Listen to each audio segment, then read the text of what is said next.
All right. The back of my right knee is killing me and has been since this morning. All right. What is the name of this program, my wife? Nothing but worry. And, you know, it doesn't have to be that way, but. It's just our lot in life. So, because of the holiday previously, earlier, I only had a 4-day week, but still it killed me. Cold, and I don't know.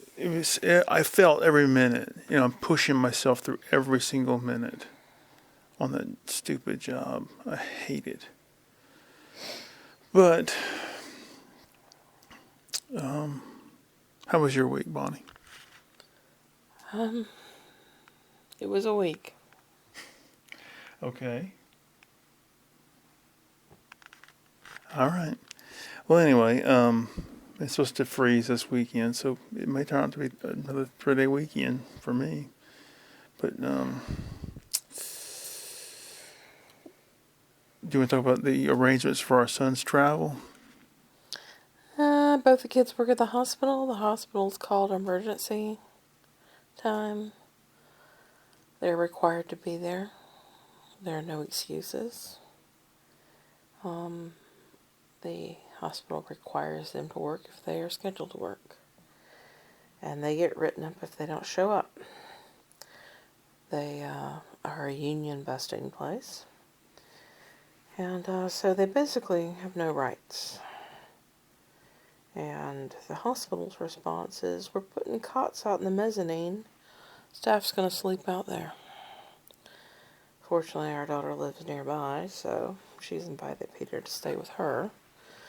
But it means walking 1/10 of a mile in icy conditions over icy roads.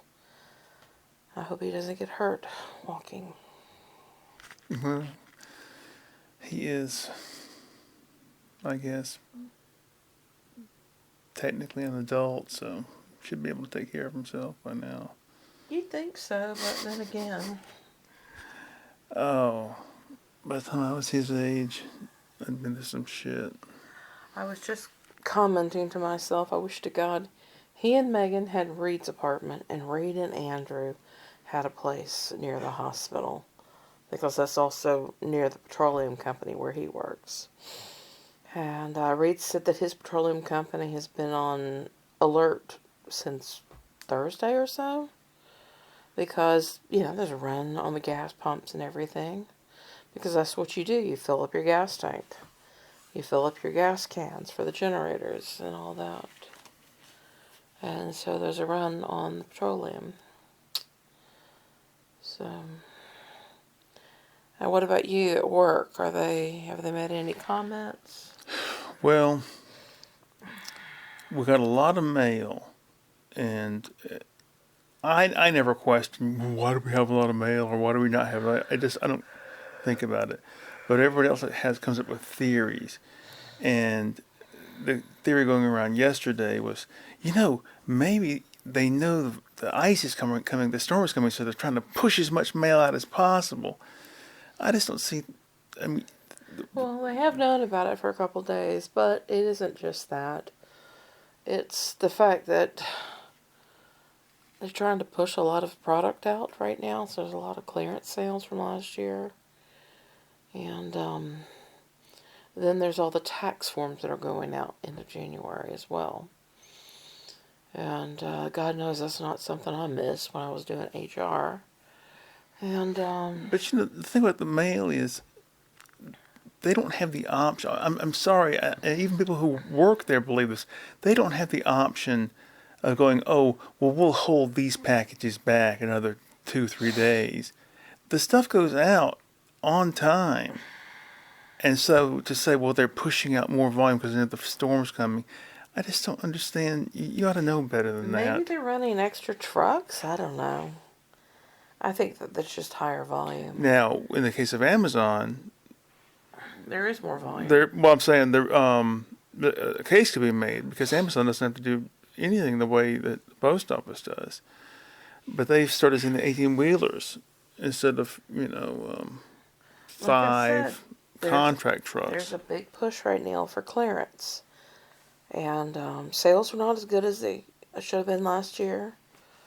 The seasonal holiday sales were up 4% over the previous year, but a lot of people were buying on credit, buying pay now, buy now, pay later. And still, though, apparently a lot of people for holiday gifts were giving practical things instead of all the little tchotchkes and crap they oftentimes will buy just as filler. So all those tchotchkes are now on sale. Tell them about what you brought home from work this week. Well, are you referring to the dishware? Yes. Okay. For the last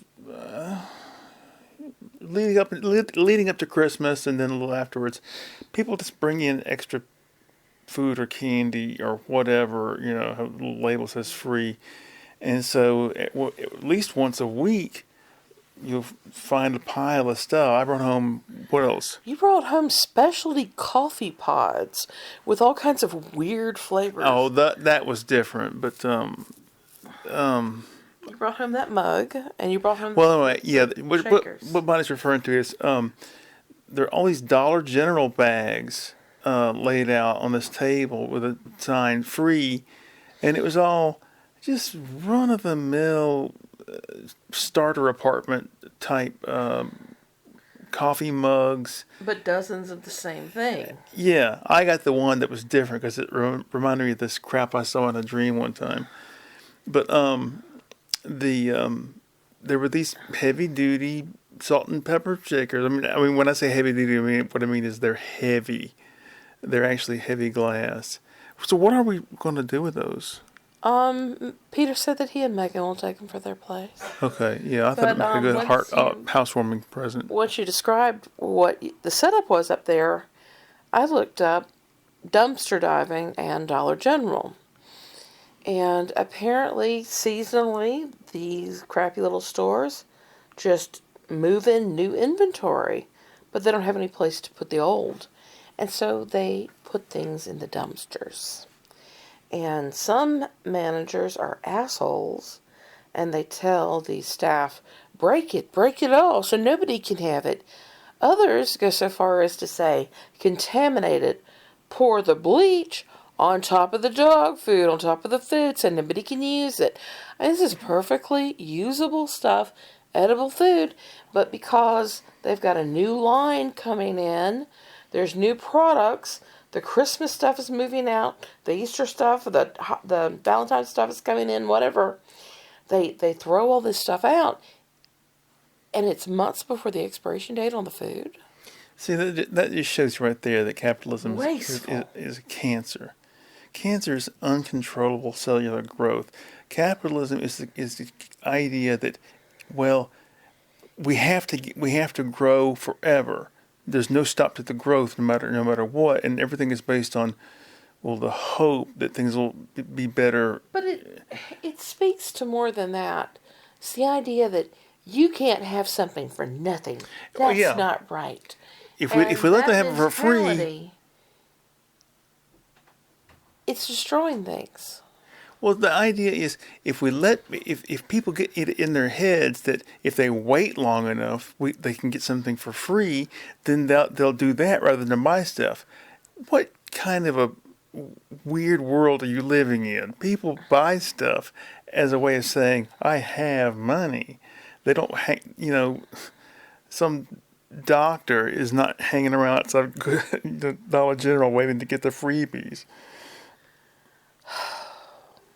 Well, you worked at McDonald's for a short while. Yeah. And they have time limits. After X number of minutes, whatever's in the rack already made has to be thrown out. That's right, yeah. And so the staff figured out that if they gently place the stuff on top of the trash, they can go and grab it and go eat it downstairs or upstairs or wherever their break room is, In the 2 months I worked there, I can't tell you how many little pieces of food I stole.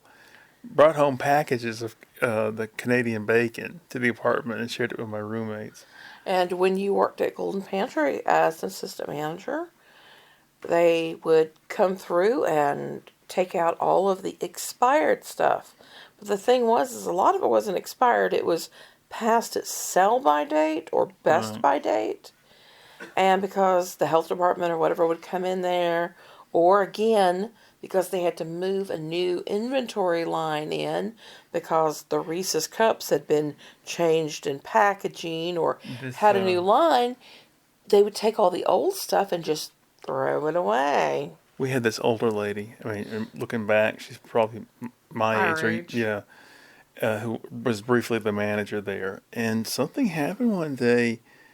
All these crackers and cookies and things went out of date went bad on the same day. And I think there was somebody actually there saying, "Look, you've got to get rid of this."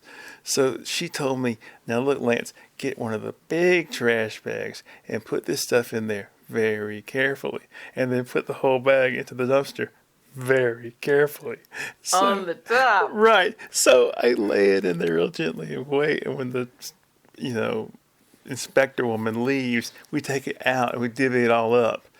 Same day, the ice cream freezer breaks, so we got to throw away all this ice cream. So it's like, well, you can take it home if Hey, you want. come home, come So I over. call my mother and say, "Can you come here real quick and get all this stuff for me?" So we're loading it into my mother's car, and she's like, "Is this right? Is this legal? And you're not gonna get in trouble, are you?" Oh my Oh god! my God, your mom was, oh God. One of those people that just, oh, we gotta do everything by the book, and we don't dare rock the I boat. feel like we're telling the same stories we've told before. We are. But we are. Kroger had a video rental We've service said very this one many briefly, times. and I had a copy of the Purple Rain album. I mean, a movie, and I kept it so long that Kroger's like, "Well, your membership's expired. I guess it's yours to keep." But my mother finds it. She's like, "No, it legally belongs to the Kroger Corporation," and marches it back up there. Oh my! At that point, the video store was gone. I don't know about that, but Jesus, just Yeah. Oh, thank you, Mrs. Ash. We'll put your name in the. Oh, we shouldn't run my mother down. She's gone now, so. But Still, though, it speaks to this mentality where you can't question anything. That's what's going on right now here in America. These people have been brainwashed into thinking, oh, Big Daddy Trump can't do anything wrong. He's never wrong. He's always right. We have to respect him, respect tradition. And yet, he's this doddering old fool. elections have consequences. You know, I was looking at the past several elections, 2016, 2020, and 2024.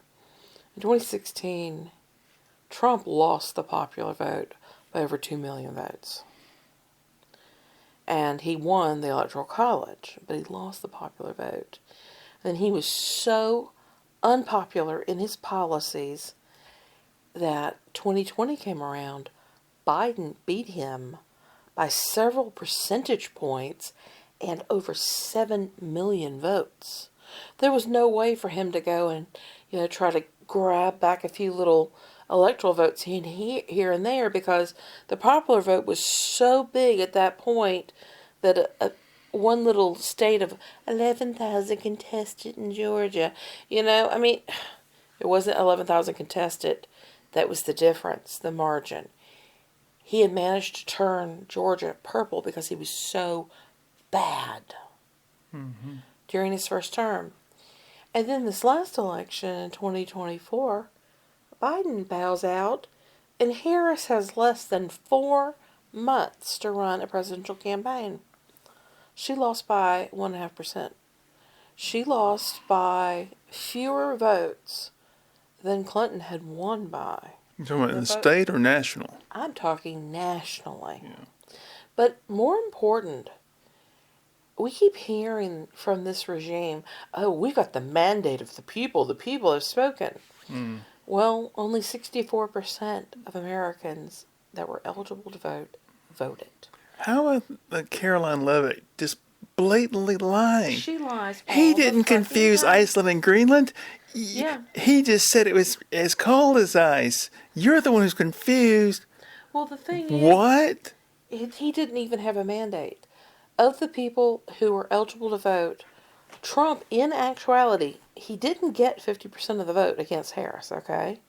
He didn't get the 50% mark. He was below it.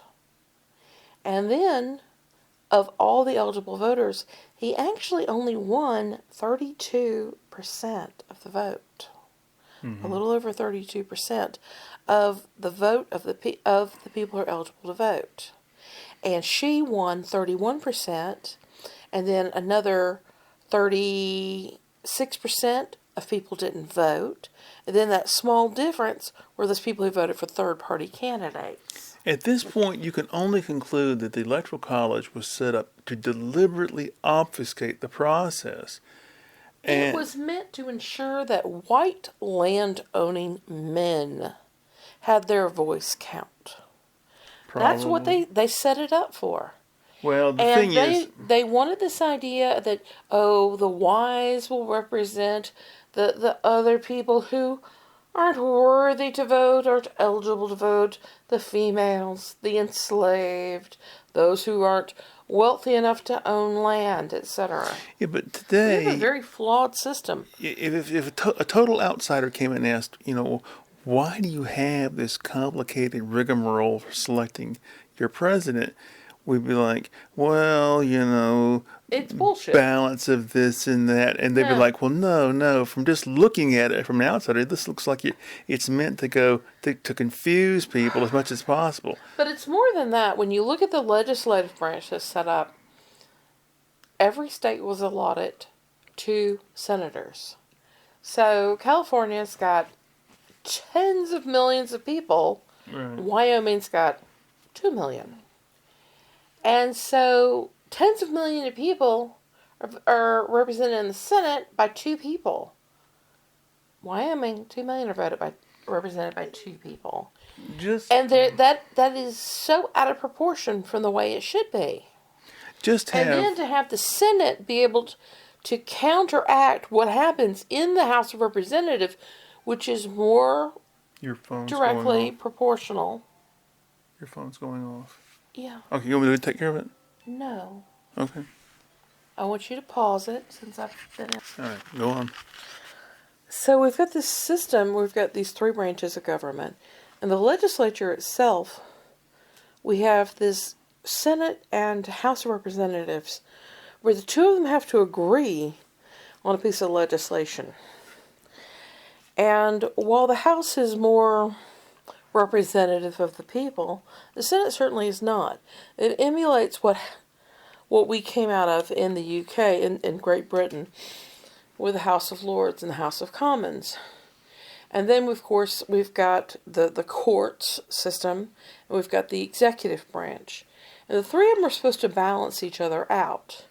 But the problem is that we have states that have gerrymandered districts, like the one that we're in, stretches so far across the state that it looks like this little wiggle of a squiggle that goes down from the northeast of the state down below the south of the center of the state.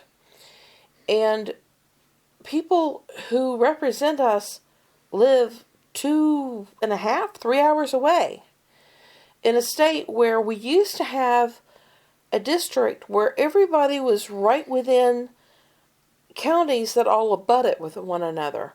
But they wanted to break apart the power of the cities, because the cities are where the minorities live, and they didn't want the minorities to have their voice.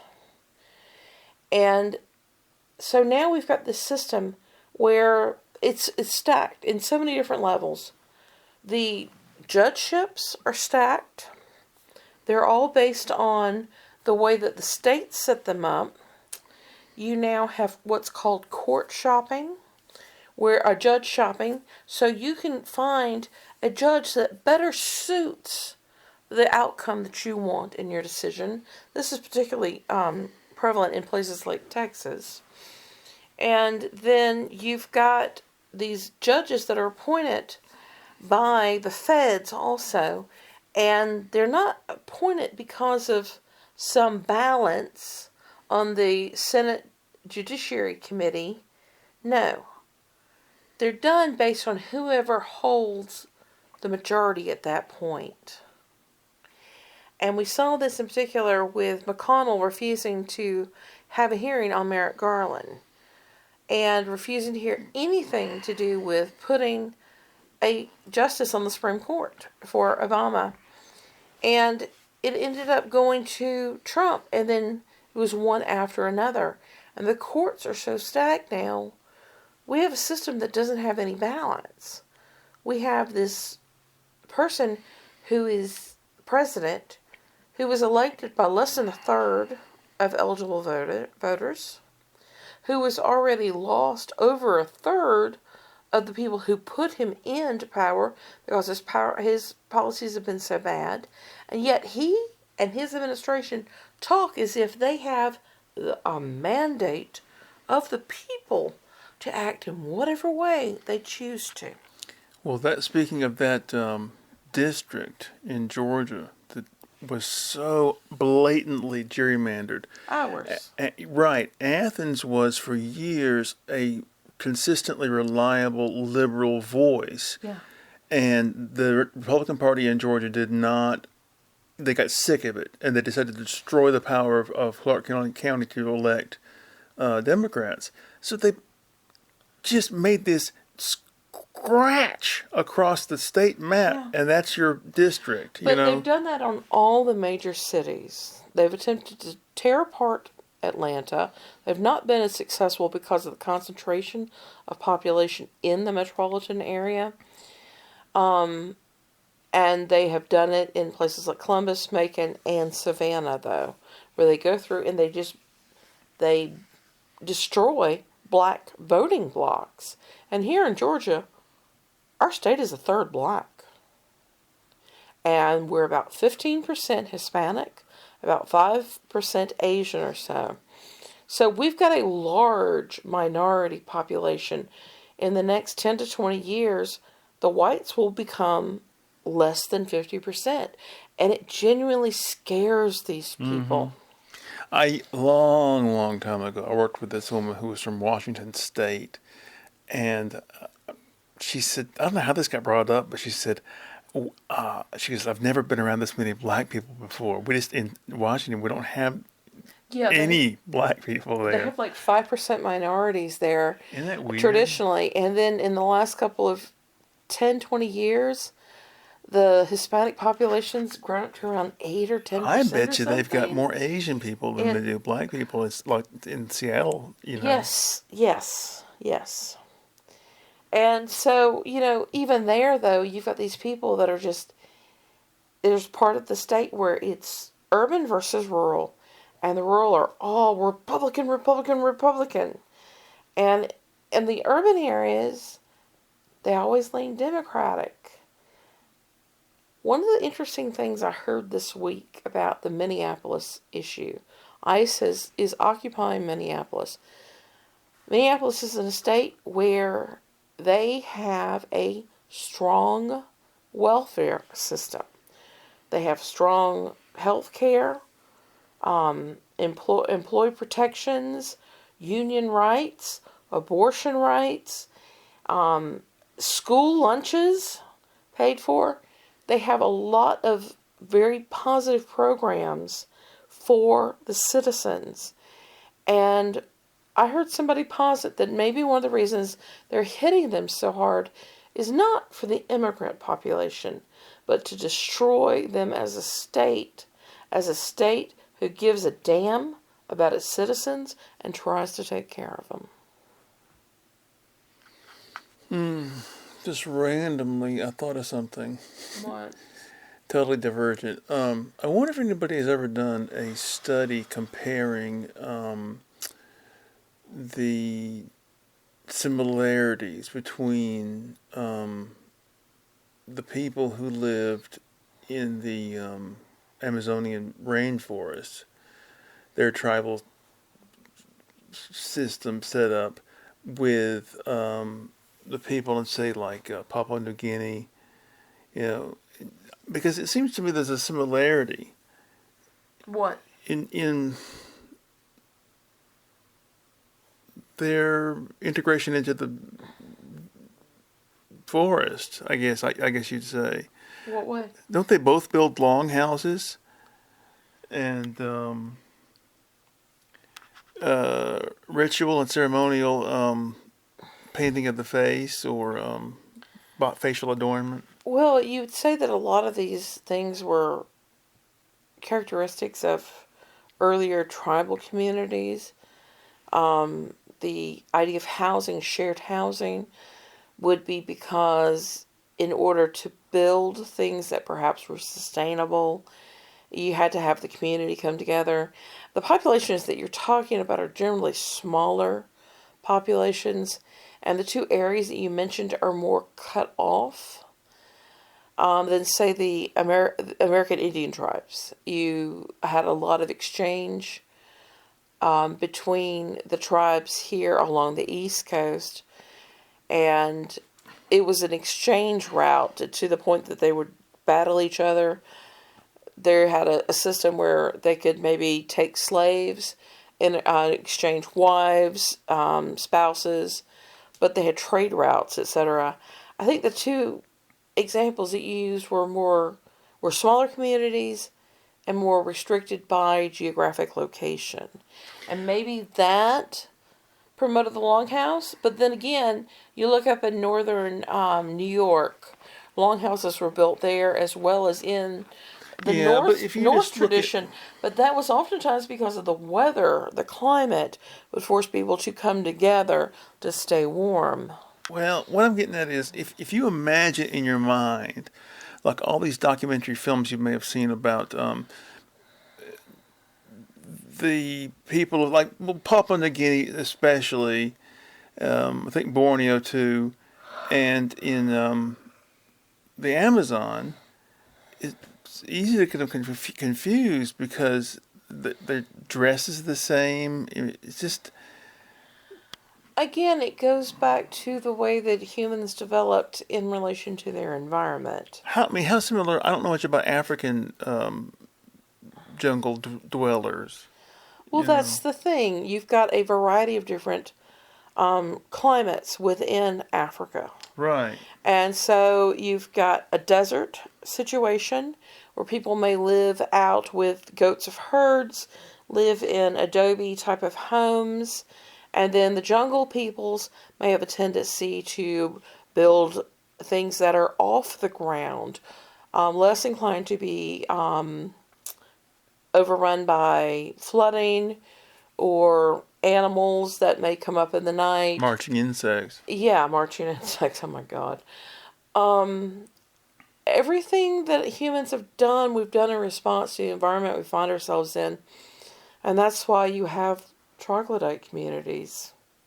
People who dwelt in caves because either the caves appeared naturally in the area where they were, or the stone was such that they were able to more easily carve into it. You've got communities in Turkey and that whole area where communities would carve out cities and homes and villages in these mountainsides. Again, we just respond to our environment. The idea of what do tribal people wear? Everybody goes, oh, the women are topless. They wear skirts. The men have a loincloth, etc. It may have been a practicality thing, as to what resources were available, what the climate called for. And then you've got the Greenlanders and the Inuit peoples and such, and they went out and slaughtered these animals and took their furs and wrapped themselves in these things completely. So again, response to environment. We're highly adaptive. I wonder how similar the early people of, say, Alaska and northern Canada were to the people who live in Siberia. Well, we found structures that are made of the mammoth bones. We found them of the giant elk bones being used to create homes where they would stack the bones and they would put the pelts over them. But we know there's a genetic lineage because we've studied that. But like, has anybody ever studied like, well, the people in this area of Canada or Alaska, they use this type of frame for their dog sled, or whatever. Is that frame also used in Siberia? That sort of thing. So I'm looking at the way they made shoes. Well, what we do know is that certain acts of ingenuity, certain creations, occurred at similar times in different places around the world. Areas that were not geographically connected by trade, that were distanced apart by oceans. The biggest thing is the way that humans developed pottery, and our use of that. And one of the things that they have traced is the use of the coil across the bottom of the pots in order to more equally distribute the heat so there's less cracking when the pot is heated. It's one of the first things you learn That is when one of you. the things that happened basically at the same time in human history. So the idea is that even though we were disseminated as humans, as modern humans, we still came to the same conclusions. We came to the same creations in similar time frames. We look at the Egyptian pyramids, the Asian pyramids, the South American pyramids, and the Step pyramid. You know, it's all within a couple thousand years. It's all going on around the same time around the world. We're not going and traveling back and forth between the continents. Well, it's just similar solutions found Yeah. to similar problems. It's like the fact that we were able to create things that had uniform measurements. And we did it from the basic stick in the center, a string, you drag it around, you got a perfect circle. Other people would say, this measurement is going to be the size of my arm, my foot, my leg, because it's the most common measure. So we're going to make this represent 1, this other part represent 2 links, etc. And we see that from the Fertile Crescent period on. This uniformity of design patterns where things are built in measurable scale. And then, again, these ideas came up separately. But of course, then trade routes expanded. We shared our goods, and we came up with new and better ways to do things. The flint knapping, we see in Clovis Point, New Mexico, you've got the points that are made, and they're so good that they're spread throughout the Americas. Central, South, Central America, North America mostly. You've got Clovis Point tips because they were so good. They were made out of a certain type of material and made in a certain way. So we refine things and then we share them and trade them. Yeah. It's really, that early history is fascinating. As fascinating to me as like the 18th century stuff, 19th century stuff. So many things that we've got from that time period we have to draw our own conclusions about. I remember talking about the ideas that were represented in cave paintings and the things which appeared to be beyond just simple representations. That things that may have a spiritual significance or things that may say this is a person who recognizes an aspect of themselves, like the different hand sizes in the caves. But some of the spiritual aspects, if it's, a repeating spiral, repeating circles, things like that, we might think, oh, perhaps this is a sun or the moon, the stars in the sky, but other things we have to speculate about. And I know that as humans we all dream. And I have to wonder if this whole concept of like the afterlife came about because when our loved ones would die, we would then continue to dream about them. You now you majored in anthropology, didn't you? Yeah, I did. Yeah. So what was your focus? Actually, medical anthropology, the idea of specifically applied anthropology, how you use the knowledge about the way that people work within the system in order to create better systems. Okay, it's Well, I went into this one place and I was a told, little abstruse, I think. pardon? A little abstruse, I think. Well, I went to this one place, for example, and I was told the pharmacy needs to be organized to account for theft.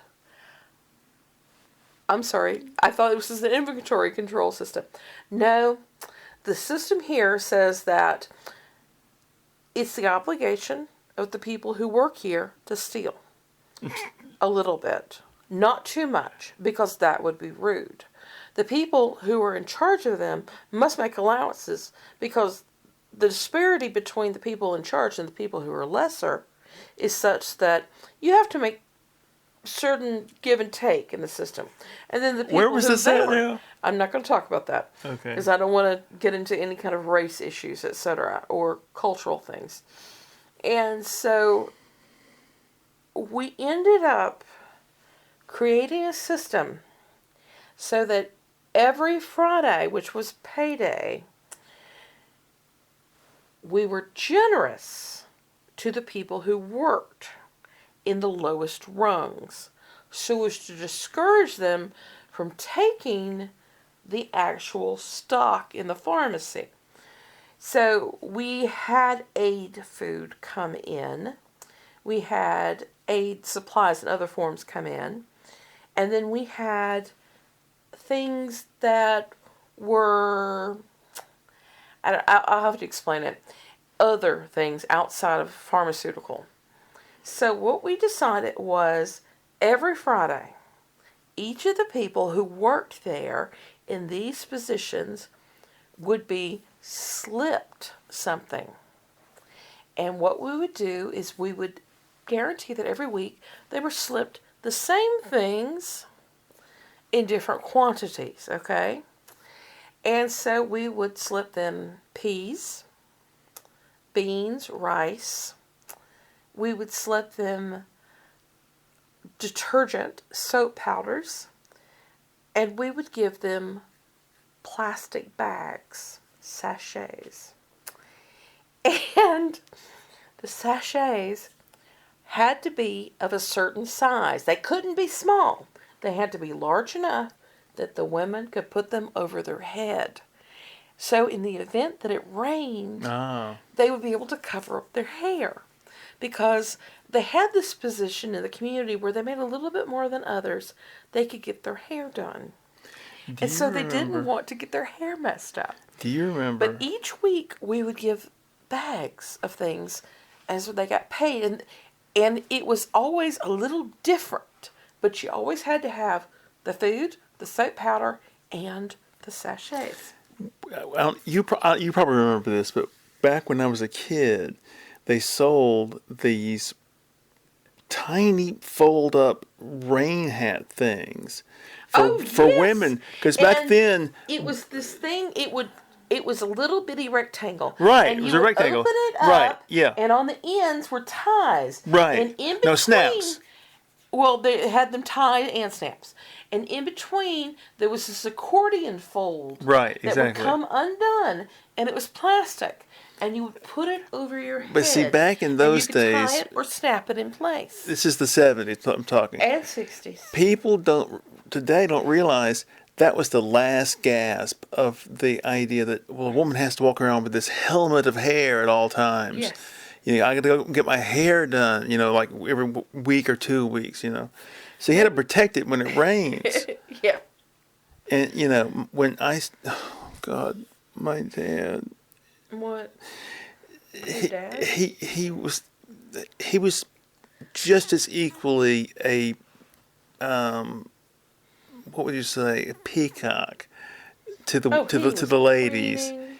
And when I started dressing formally for church, right? He wanted to teach me the whole thing: how you tie a tie, how you make sure that your shirt's tucked in properly and neatened back. Um, um, how to shine your shoes. I've never shined shoes in my life. And then how to do your hair. And he was a male proponent of hairspray. And Oh my God. this is how you shield your eyes, and this is how you make this little, what would you call it? Like a little roof over your eyebrows of hair swooping out. And Oh my God. around that, a little after that is when mousse came out, hair mousse, and it was a big deal, and I loved it. And this is like '87, my senior year in high school. I had such a thick residue of mousse in my hair at all times because I never washed my hair. Ew. Gross. Just get it wet and put more mousse in it till finally it's just coagulated mess. Oh my God. Which reminds me of one of my favorite movies, Coming to America by Eddie Murphy. Mm-hmm. And Eric LaSalle is in the movie. He's this preening peacock, empire, the side of a hair empire Right. for black styling products. And when he and his family sit down at the house, they all lean up against the couch. They're back against the couch, and their hair hits the wall. When they get up, they leave product on the wall. Grease stains, yeah. When I was in college, I had a roommate, and she was there were three of us, and one of us was a black woman. And she said, "I need to tell you girls something, and you don't know this about this because you're white girls, but I need to leave my towel on the sofa. And when I sit down, I need to have it there because I got to put product on my hair, and it'll just leave some kind of stain on the sofa if I don't do it." And of course, some other roommate are like, "Tell us more. We have no idea what this is about." She goes, "So we don't wash our hair like you girls wash your hair every night or every other night." She said, "We wash it every so often. The problem is our hair, the afro, is dry. And so we have to add things to it." And as they said in Coming to America, "What is this, boy? Herbs and honey? What is this on your hair?" She said, "We add product to our hair, and it keeps it from breaking. And so it's just what we have to do in order to have a good afro." Yeah. Okay. And that was back when afros were all the rage. Now it's weaves and stuff. Okay. Now, jumping again to a different topic. Of course. I have spent the entire week getting off caffeine. I did a good job. It did not work. No, well, actually, my caffeine consumption did go down every single day. Uh-huh. And so I'm planning on slowly getting off of it. I do this periodically, get off caffeine, And I remember years ago I was working up at North Metro, running around like everybody would see me running around like crazy every night, doing all this stuff. And the woman who was the mail tech on the other side of the operation, she was sitting there watching me. And I went up to her and I said, "And I've been off caffeine for like 3 weeks now." And she made this face like she couldn't believe it. I said, "I just do this whether I'm..." Caffeinated or not. Exactly, yeah. Now, to the listeners, you need to know that when Lance says he's on caffeine, Lance has a binge personality. When Lance makes tea, it's 6 cups of tea in the morning. Each cup of tea has 2 tea bags in it. That's 12 tea bags. Now, that may not sound like much to those who live in the South and drink a whole pitcher of iced tea, but even those who drink pitchers of iced tea Now, 12 individual tea bags is a little bit much. But it isn't enough some nights. Then he has to go and have coffee powder, instant coffee. And then sometimes he has to take an extra couple of tea bags in a hot thermos. Yeah. Well, my sleep has been fucked up for Me too. 27 years. Going to be 28 years this year. I wish you could get on days. I really do. I don't know what's going to happen with that, and I don't know. But how much caffeine do you drink every day? 2 tea bags in a cup in the mornings, but it isn't every morning. I don't see how you can get by with that. It's enough just to get me going. It's a matter of addiction. You have to never feed the addiction like you do. Well, I mean, just take tea for that one example. You know, it's a useful tool to get things done, get your brain working. Oh, yes, I see that. Um, I mean, God knows I'll people- tell you something else. My skin is just driving Stop me doing crazy. You have My back has got such dry skin from this weather, and I've patches. scratched it, and I actually have scabs on my back now where I've reached around and Yeah, the itching. you need to stop. Yeah. I need Anyway, to add some more yes, oil. because olive oil. it did feel better briefly. Yeah. The olive oil will help with the dry skin. Oh, I'm getting too old for this whirlwind pace that I keep up. Oh dear. Been looking for this towards this weekend for so long. Towards this weekend? Yeah, because I'm starting a new painting, and I'm wrapping up some business. We're not going anywhere. We're are not we? going anywhere Thank God. this weekend. Nowhere. I wish we had a movie we could watch. Something we both like. I am such an old fart when it comes to movies, because when I think of good movie, I immediately go to like Dirty Dozen, or Cary Grant classic. yeah, something like that. And Bonnie's like, well, the latest Jason Bourne has him, jumping over the Empire State Building on a surfboard, Look, you need to just relax and give in. It's just big dumb summer movies. Yeah, but a movie should be more than that. It should be a work of art. No.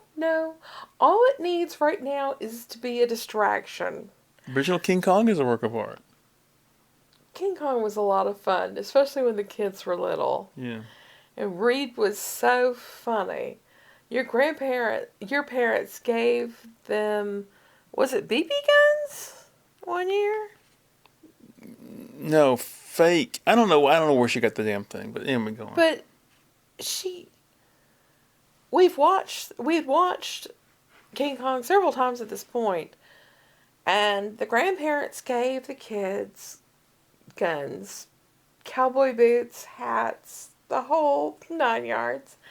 And when Ray is grabbed by King Kong, Reed runs out of the room, comes back in with the gun, and says, "I'm gonna shoot that King Kong."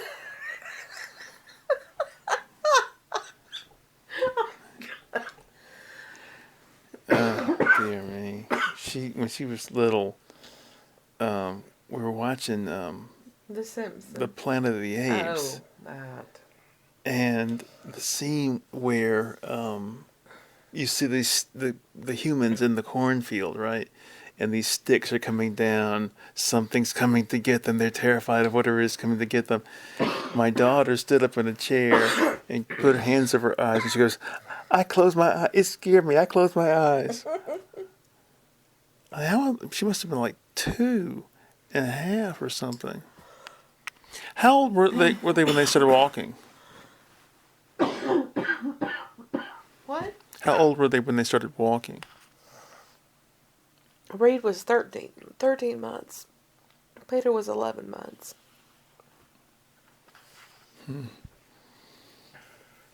Strange being a parent. Reed was slow to walk. She always wanted to be picked up. She always wanted to be held. Whereas Peter couldn't get going fast enough. He had to keep up with his sister. And I mean, he did everything quickly just so he could be with her. He thought the world of her. She made him laugh more than anybody else. And she would just goof around and goose him and stuff.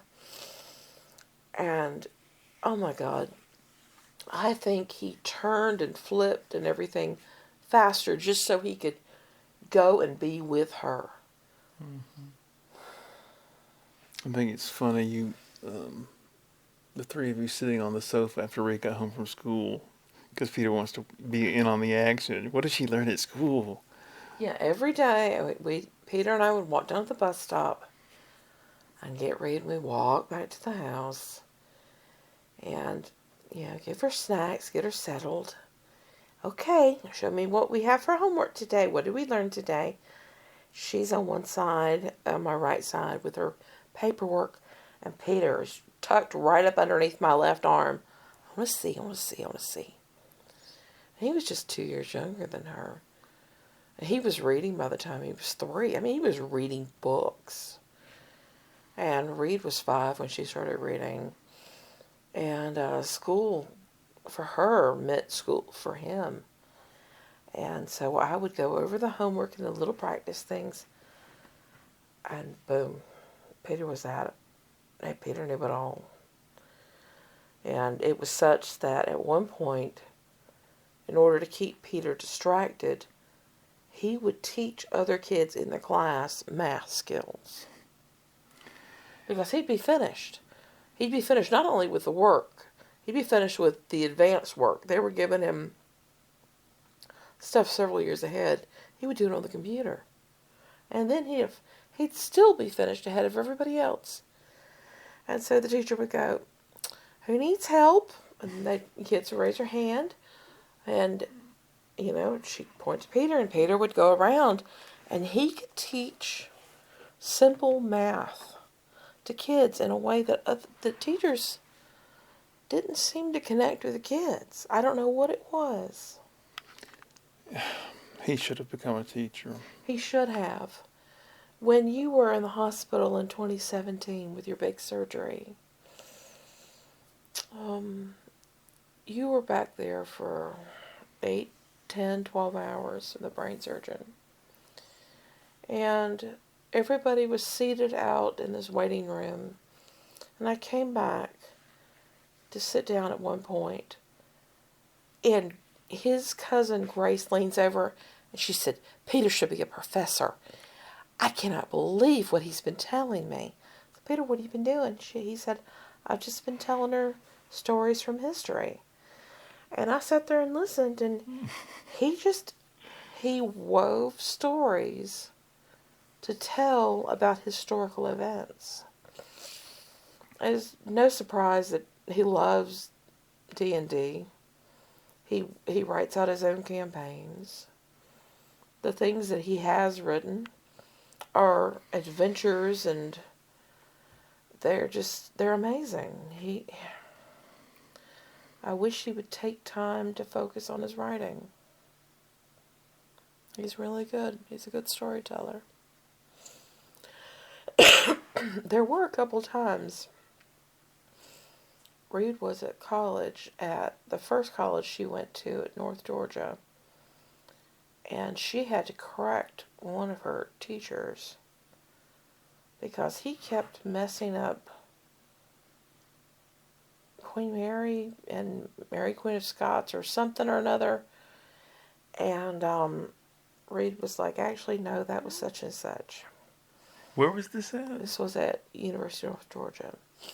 Because she went there first before she went to UGA. And then she went to UGA and she took a miscellaneous course. It was British appreciation or something. And she went all out for that course. And the professor Whit, he said, in all my years of teaching this course, he was British himself. He said, I have never found anybody that loved Britain as much as this person, and I have never seen anybody do the level of work. And he said, this is amazing. And he held up this picture that Reed had done. It was an architectural rendering of Christopher Wren's, what's the cathedral there? St. Paul. In London.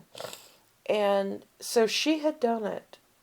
She had straight lines everywhere. She'd borrowed, the compass and all this stuff, and to this day she still has that framed in her house. He was so impressed. That was a great course for her. She really thoroughly enjoyed it.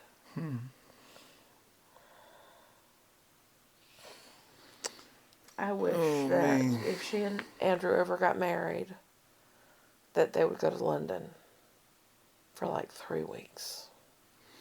Yeah. I wish you and I could go for Ever. 3 years. I would love to live in the UK. I don't know. I mean, I really want to go to Germany just so I can be immersed in the language, but I really don't know where I'd settle. We may wind up hating. Be so old at this point, we're not malleable anymore. Mm-hmm. I figure if we go, it's only going to be if we get extremely wealthy by winning the lottery or something. So that'd all be a moot point. We just have chauffeurs, Yeah. It would be nice. I want to go and I'm going to go to Stonehenge, but I want to see all the different dolmens and menhirs and standing stones. But also I want to see the Cotswold cottages, and For those I of want you to see the tin mines. And for those of you who have not heard this story, at the private Christian school that Bonnie and I both attended, don't remind Bonnie of this though. Every other year, you got to go on some trip. Okay, the opportunity to go on some trip. So senior year, for years they always went to Europe, to the continent, and they would be like a whirlwind thing. We hit France, Italy, Luxembourg, Germany, whatever, in a week and come home. Always making sure that you go to church twice there, somewhere within that span of time.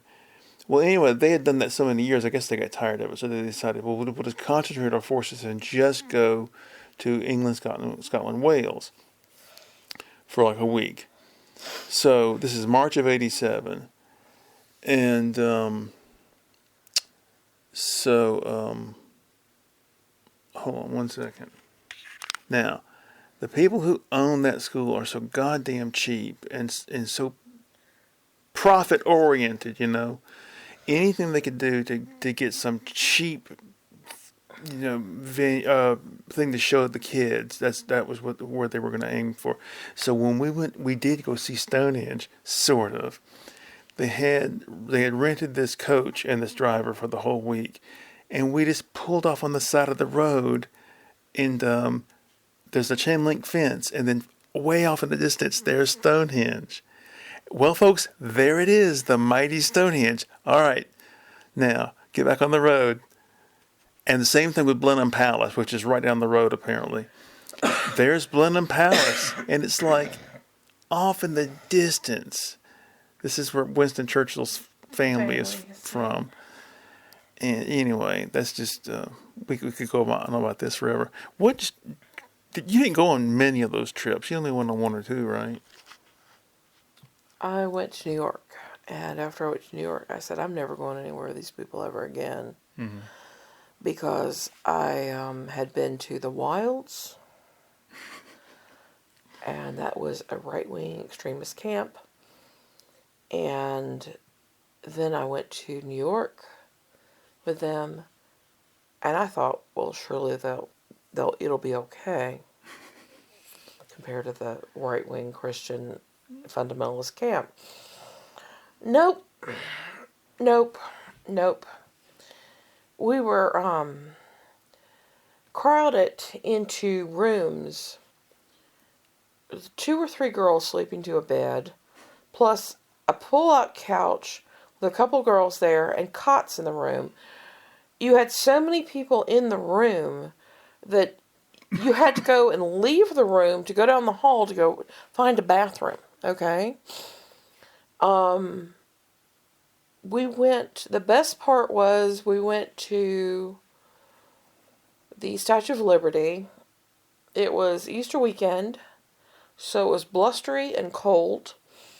And at that point, you could still walk up into the crown. So we went all the way up into the crown and stayed for like a minute and felt the crown swaying back and forth, okay? That was also the same day we managed to go to the observation deck, Empire State Building. Mm-hmm. So you can go out into the Empire State Building. You take up a couple of elevators, go up. One side, it was completely dead. Right. The other side, just this torrent of wind. I was out there doing the Marilyn Monroe trying to hold down my skirt. Yeah, when we went, they told us the wind was 100 miles an hour. It was insane. This was April, and it was crazy. It was the Saturday before Easter. And then that same day, we went to... It wasn't Saks Fifth Avenue, was it? Or Macy's. That's where we went. We went to Fifth Avenue and went to a couple of stores. And we didn't see Central Park. We didn't see Battery Park. It was basically a day in the city. And then the next day, we went back to New Jersey to this crappy little hotel we were staying at. Somebody pulled all the fire alarms. Everybody has to go out in their 90s, in the cold. Really? I didn't know about down this. in the parking lot because some idiot has pulled all the fire alarms. Girls are coming out with like curlers in their head and cream on their face and shit. And then we had to be drugged off to church. Oh, God, yeah. And then put on a bus and driven non-stop to go back. What, 12, 15 hours non-stop? 16 hours? Stopping at Stuckey's. And, I mean, the trip was all of what, 4 or 5 days? Right, yeah. It was stupid. Yeah. It was a huge waste of money. And I said, no way in hell am I going on some European tour with these idiots. And they were, believe me. They were idiots. Oh, we stopped in Philadelphia on the way up there. Mm-hmm. So we did get to see Independence Hall, Benjamin Franklin Museum, The Liberty Bell. Liberty Bell. And one of the girls got shed on by a bird in the park. And Buell Cummings was handing out Jack Chick tracts. And people were just like, go away. Yeah, what is wrong with people? Oh, my God. We were so embarrassed by him. And he was handing them out. You give them out too. And I'm like, throw them in the trash. Yeah, they would give us or a hand stack them over to Becky Rain. They would give us a stack of these damn gospel tracts. And so you hear pass these out during your day. You have like 20 or 30 of these stupid He just little threw them in the trash in the girls' room or out. It was something he ordered in bulk. It was his favorite cheap tract. You're going to burn in hell. It was what is best in life? And they turn the page. Is it money? Is it family? Woo! Is it this? Is it that? No. And he turned the page. It's eternal life. And you're like, oh my God. If you apply reason and logic to that for just a second, you will realize that eternal life, whether in heaven or hell, supposedly, is hell. Do you know that in New York City we didn't eat anywhere? We ate basically in New Jersey and then returned to New Jersey to eat. Philadelphia, at least we had to, cheesesteaks, Philly cheesesteaks. In the park, no less, But they were the worst people. And they thought that they were they were doing you such a favor. And Well, the thing about my senior trip is this is the first time they'd ever done this particular trip, and they didn't know what they were doing. We were supposed to go see the Agatha Christie play at the Mousetrap, and we got there late because the woman who was the wife of the guy who owned the school, she's like getting us lost. She's trying to lead us down these dark alleys at night to the little theater. And she asked the cop, "Now, where is this thing?" And he goes, "Over here, over here." And the guy I was walking with said, "No, he said over here, over here." And she's going, this way, this way. And we show up late to the fucking theater, and they begged to let us in. The play is in progress, and we have to file in like flaming American assholes. which you were. I can't believe they let us go in. They should have made you go in at intermission. Exactly. Christ. I got to see Nicholas Courtney, the guy who played the Brigadier on the old Doctor Who, Oh my God. Jean Pertwee era show. He was the secret policeman there, or whatever the hell it is. The secret you're not supposed to reveal. You ever seen it? No. You heard anything about it? No.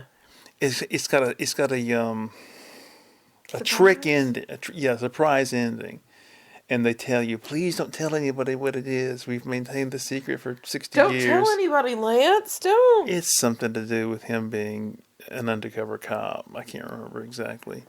Oh, Lord. I remember going to see... What was the Stephen Ray movie? Oh, With Jay Davison. Oh, yeah. Not Madame Butterfly. What's the name of the damn movie? Lady Butterfly. What is it? No. I don't remember. Do I have to go look this up now? Yeah, you need to pause it and go look I'm pausing it up. it. Okay. See? All right, I'm freezing. Anyway, we have been talking longer than we thought, and haven't said the fucking thing, really, as far as I know. The Crying Game. The Crying Game was the name of the movie. I've never seen it. Bonnie loves it. I don't remember loving it. I remember that I saw it. Well, it's one of the movies you brought to the marriage. Have you seen The Crying Game? I don't remember that. But I'll tell you two movies that she did introduce me to: Play in the Fields of the Lord and Until the End of the World. It was like, we have to see this together. We have to see this together. She had the soundtrack and everything. Oh, until the end of the world. Yeah. That's from the early days of our marriage. Yeah, I know. It's weird. Before we even got married, really. I don't know. We weren't together very long. What, 6 weeks we got married? You moved in with me in March, and we got married in May. Yeah. So 6 weeks. Yeah, maybe 8. 6. We counted it out once. I don't know what exact day of March it was. I don't know, but we moved in on the second date. Yep. That shows you We're crazy. immediate connection. Yeah, there was something there. It's late. We need to get Oh, that's going. right. We're supposed to be wrapping this up. All right. We will update you if anything happens. Bye. Bye.